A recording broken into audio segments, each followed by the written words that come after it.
Hello students, मैं फिर हाजिर हूँ आपके सामने एक नया वीडियो लेकर के।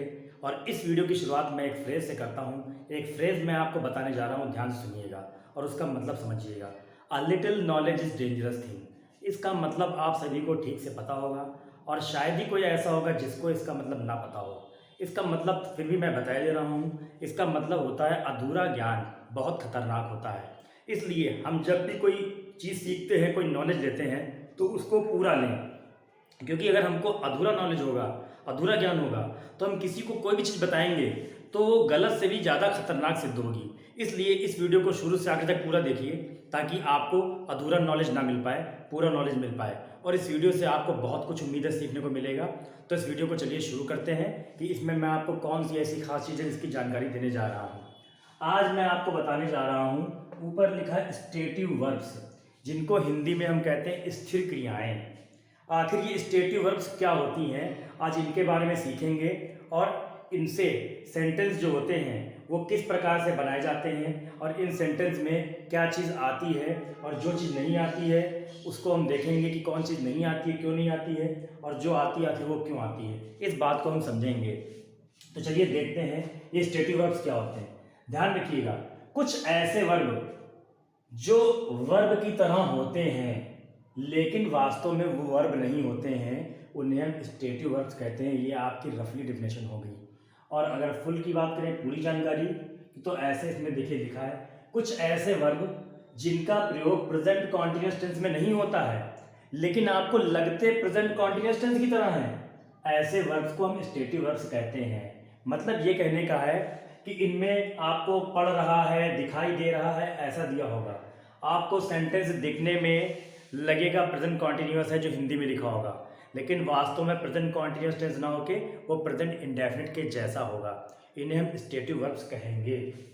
इसमें आपको जो वर्ब्स हैं, normally believe, contain, cost, desire, dislike, doubt, feel, forget, hate, hear, know, like, love, own, perceive, prefer, remember, see, smell, taste, think, understand, want, wish, इतने वर्ब्स मिलते हैं, इनमें आते हैं जिन्हें हम स्टेटिव वर्ब्स में यूज़ करेंगे। अब देखिए, चलिए ये सीखते हैं इनको हम कैसे यूज़ करते हैं। आपके सामने सेंटेंस कुछ दिए हैं एग्जाम्पल्स के तौर पर और उनकी इंग्लिश ट्रांसलेट दिया हुआ है, तो इनको देखते हैं। पहला सेंटेंस आपको दिया, मुझे दरवाजे पर कोई दिखाई पड़ रहा है। अब देखिए इसमें आपको दिया है, यहाँ पे दिखाई पड़ रहा है, दिखने में लग रहा है प्रेजेंट कॉन्टिन्यूअस टेंस है के साथ में रहा नहीं रह दिया है, लेकिन वास्तव में प्रेजेंट कॉन्टिन्यूअस टेंस नहीं है, ये स्टेटिव वर्ब्स का सेंटेंस है। कैसे बनाते हैं, इसका मतलब समझिए आप पहले। मुझे दरवाजे पर कोई दिखाई पड़ रहा है का मतलब है मुझे दरवाजे पर कोई दिखाई देता है, मतलब प्रेजेंट इंडेफिनिट टेंस की तरह है। इस तरह से इसको हम ट्रांसलेट करके हिंदी से इंग्लिश बनाते हैं। तो मुझे दरवाजे पर कोई दिखाई पड़ रहा है, तो पहले मुझे कोई दिखाई देता है, तो आई सी, ठीक है, कोई, समवन, दरवाजे पर एट द डोर, तो I see someone at the door, मतलब मुझे दरवाजे पर कोई दिखाई पड़ रहा है, इसका मतलब है मुझे कोई दरवाजे पर दिखाई देता है। इस तरह से बनेगा। फिर सेकंड दिया है, हमें घंटी सुनाई पड़ रही है। अब घंटी सुनाई पड़ रही है, इसका मतलब हमें घंटी सुनाई पड़ती है, ये मतलब है, या हम घंटी को सुनते हैं, तो वी हियर द बेल, मतलब हम घंटी को सुनते हैं या हमें घंटी सुनाई पड़ रही है, ये हो जाएगा। फिर दिया आपको, संतरा खट्टा लग रहा है। इसका मतलब ये है कि संतरा खट्टा होता है, इसके जैसा सेंस निकल रहा है, लेकिन यह लग रहा है मतलब फील, इसका हम टेस्ट ले रहे हैं। तो जब भी बात होगी फील या टेस्ट की, तो यहाँ पे हम प्रेजेंट कॉन्टिन्यूअस टेंस की तरह यूज करेंगे। तो संतरा खट्टा लग रहा है, द ऑरेंज टेस्ट श्योर, संतरे का स्वाद खट्टा होता है, मतलब ये है। फिर आपको दिया है, ये फूल मधुर सुगंध दे रहे हैं। इसका मतलब ये फूल मधुर सुगंध देते हैं या इन फूलों में मधुर सुगंध होती है, तो दीज फ्लावर्स स्मेल स्वीट, ये इस तरह से होगा। फिर आपको दिए हैं इंट्रोगेटिव, क्या तुम्हें बाहर कोई दिखाई पड़ रहा है। इसका मतलब है क्या तुम्हें बाहर कोई दिख रहा है या दिखाई देता है, तो do you see someone outside या do you see someone out, तो इस तरह से बन जाएगा इंट्रोगेटिव। फिर इसी तरह आपको दिया है, क्या तुम मेरी बात समझ रहे हो, मतलब क्या तुम मेरी बात को समझते हो, ये इस तरह से दिया है आपको।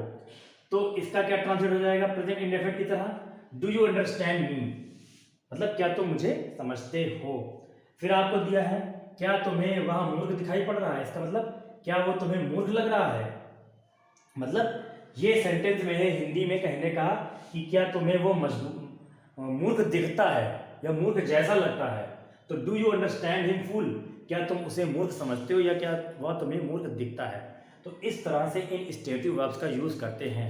बहुत ही इंपॉर्टेंट सेंटेंस हैं स्टूडेंट्स, ध्यान से देखिए, सीखिए, यूज़ कीजिए इनको इंग्लिश बोलने में, कॉम्पिटिटिव एग्जाम में यही सब आता है और कोई अलग से चीज़ नहीं आती है या ऐसी चीज़ नहीं आती है कि जो किसी को ना आती हो।